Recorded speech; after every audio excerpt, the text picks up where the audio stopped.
मैं आप सभी के कमेंट्स पढ़ता हूँ। उन कुछ कमेंट्स में बच्चों का ये डाउट था कि 0 की पावर 0 क्या होता है? कुछ बच्चों ने कहा सर इसकी वैल्यू 1 होती है। कुछ बच्चों ने कहा कि सर ये जो फॉर्म है वो इनडिटर्मिनेट फॉर्म है। कुछ बच्चों ने तो ये कहा कि सर ये जो 0 है ना, अगर वो अप्रॉक्सिमेट 0 है तब इसकी वैल्यू क्या होगी? 1 होगी।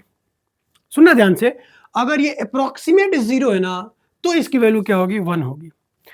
अब मैं ये बात जब पढ़ा तो थोड़ा कंफ्यूज हो गया, ये सोच के कि ऐसा मैंने लिखा है तो आपको कैसे पता चल रहा है कि अप्रॉक्सीमेट है कि क्या है? समझ रहे हो मेरी बात को? दरअसल वो जब ये आंसर कर रहे हैं ना तो वो दो टॉपिक्स को मिला रहे हैं। एक आपका क्या है? कैलकुलस है और एक आपका अरिथमेटिक है। अरिथमेटिक में ऐसे एक्सप्रेशन डिफाइंड ही नहीं होते, आप इनको डिफाइंड ही नहीं मानोगे, ये डिफाइंड ही नहीं है। ऐसे जो भी एक्सप्रेशन होते हैं ना, 0/0, ये सब अरिथमेटिक में डिफाइंड ही नहीं होते हैं। यहां पे अगर कोई भी आपसे ये पूछ रहा है ना कि इसके इक्वल क्या होता है, इसके इक्वल क्या होता है, उसको सीधा आंसर करो कि सर ये डिफाइंड ही नहीं है। तब वो अगर आपको ऐसे मतलब कंफ्यूज करने के लिए बोले ना कि नहीं ये अप्रोक्सीमेट 0 है, ये 0 है, वो 0 है, उसको बोलो महाराज दीनाधिनाथ पतिनाथ, कैसे पता चला कि ये अप्रोक्सीमेट है? मैंने तो एग्जैक्ट वैल्यू लिखी है।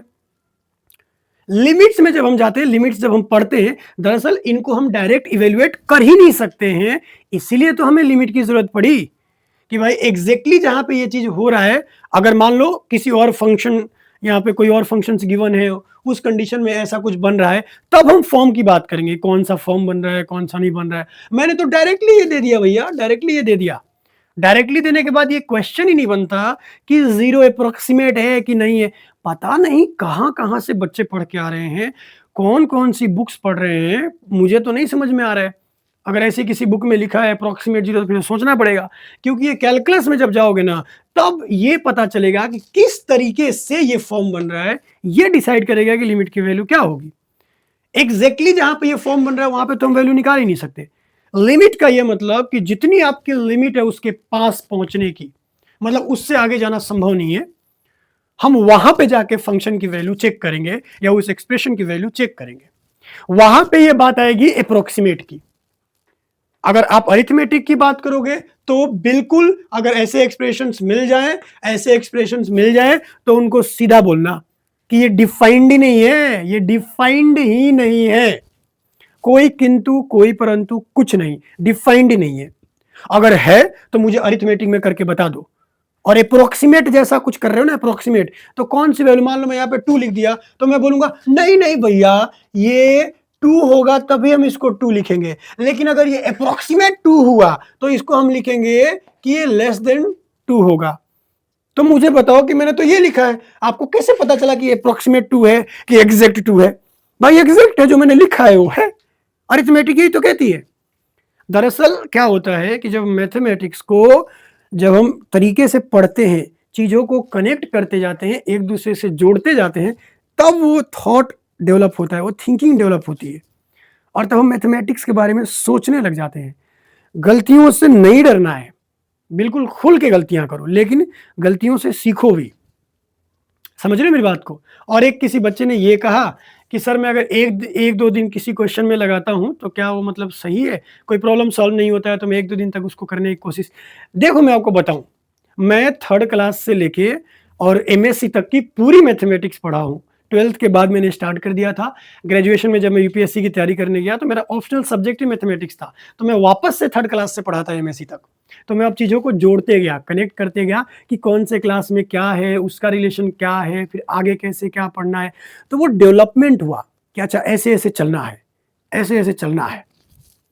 और वो उसके बाद आप सोच पाओगे। अदरवाइज़ क्या होगा, अब ये सारी चीज़ें इसलिए आ रही हैं, बच्चों को इसलिए समझ में नहीं आ रहा है क्योंकि कोई भी टीचर है या कोई भी है यूट्यूब पे आके ये शेयर करते हैं, आपको पता है, ये ऐसा होता है, ये वैसा होता है।